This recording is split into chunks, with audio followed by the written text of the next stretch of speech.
Halo teman-teman semuanya, perkenalkan, nama saya Patricia Jenike Gado, mahasiswa semester 3 Prodi Bimbingan Konseling Universitas Nusa Cendana Kupang. Hari ini saya akan membahas mengenai teknik dasar keterampilan konseling. Teknik dasar keterampilan konseling sendiri ada 17 keterampilan. Namun, di sini saya hanya membahas 2 keterampilannya saja, yaitu keterampilan acceptance atau penerimaan dan keterampilan restatement atau pengulangan. Keterampilan yang pertama ada keterampilan acceptance atau penerimaan. Apa itu keterampilan acceptance atau penerimaan? Keterampilan acceptance atau penerimaan merupakan teknik yang digunakan oleh konselor untuk menunjukkan minat dan pemahaman terhadap hal-hal yang disampaikan oleh konseli. Arti dari acceptance atau penerimaan itu sendiri adalah konselor tidak bisa memilih konseli mana yang akan dia temui. Namun konselor mau menerima pribadi konseli dan perumitan masalah yang dialami oleh konseli tersebut. Tujuan dari keterampilan acceptance yang pertama, agar konseli merasa dihargai dan diterima keberadaannya. Yang kedua, menunjukkan kedekatan. Maksudnya di sini bahwa konselor dan konseli itu sudah sangat akrab, sehingga konseli dapat dengan bebas dan nyaman serta terbuka dalam menyampaikan atau menceritakan masalahnya. Yang ketiga, memberikan penghargaan kepada konseli.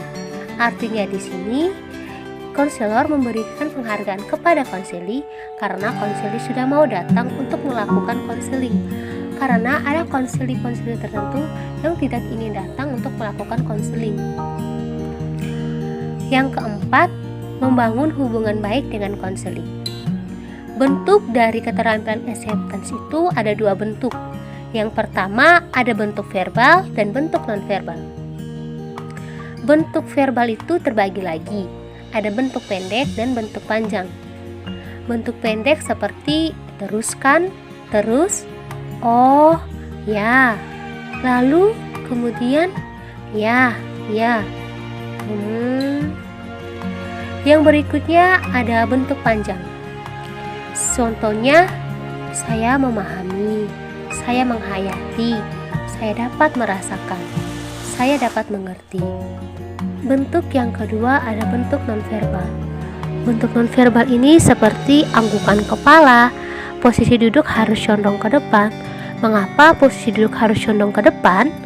Agar konselor menunjukkan bahwa dia memperhatikan dan tertarik dengan cerita konseli.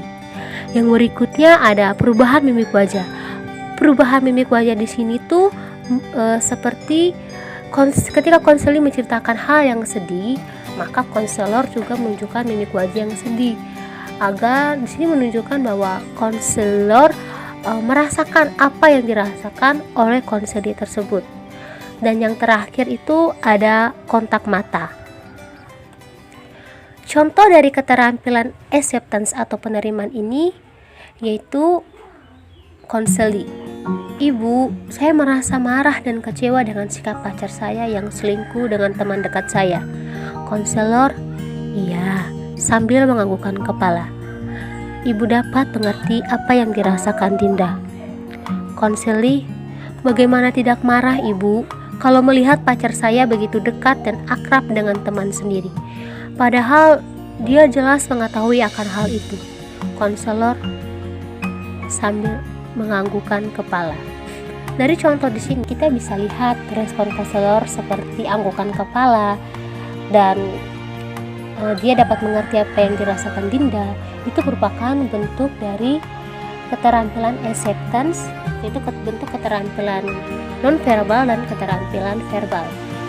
Yang kedua ada keterampilan restatement atau pengulangan. Apa itu keterampilan restatement atau pengulangan?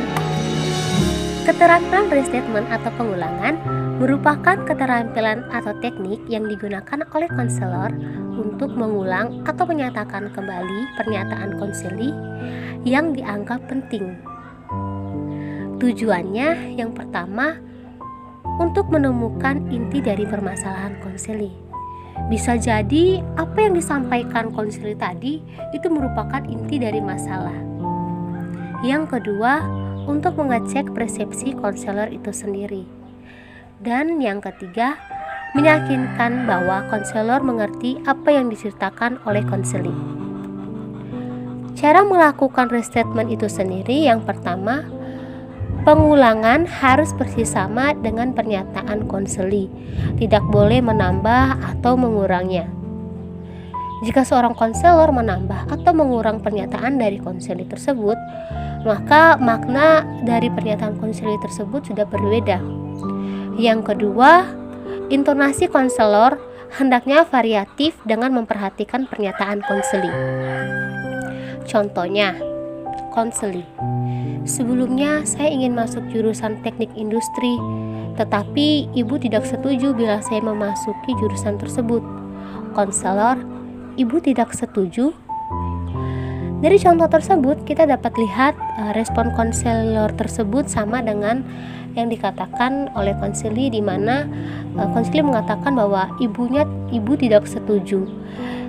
Respon konselor juga sama seperti konseli tersebut, yaitu ibu tidak setuju.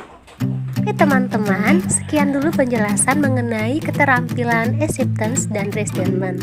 Semoga dari penjelasan ini dapat menambah pengetahuan teman-teman semua, terkhususnya untuk teman-teman calon guru bimbingan konseling. Jangan lupa ya untuk tulis di kolom komentar, kira-kira minggu depan keterampilan apa lagi ya yang akan kita bahas.